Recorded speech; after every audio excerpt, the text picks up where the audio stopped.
ఉద్యోగులకు పెన్షనర్స్కి స్వాగతం సుస్వాగతం. పీఆర్సీని అమలు చేయాలి అంటూ టీఎస్యూటీఎఫ్ రాష్ట్ర కార్యదర్శి Malla Reddy demand. Pay revision commissioner రిపోర్టును వెంటనే సమర్పించి పీఆర్సీని అమలు చేయాలని టీఎస్యూటీఎఫ్ రాష్ట్ర కార్యదర్శి సామ మల్లారెడ్డి డిమాండ్ చేశారు.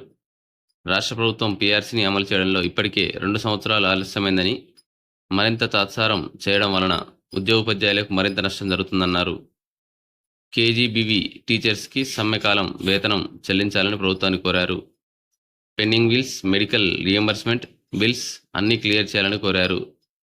కొత్తగూడ గంగారం మండలంలో టీఎస్యూటీఎఫ్ సభ్యత్వ నమోదు కార్యక్రమంలో Gangaram KGBV school, HS Madiguda, ZPHS Battulapalli ఉపాధ్యాయులను కలుసుకొని సభ్యత్వ నమోదు చేయించడం జరిగింది.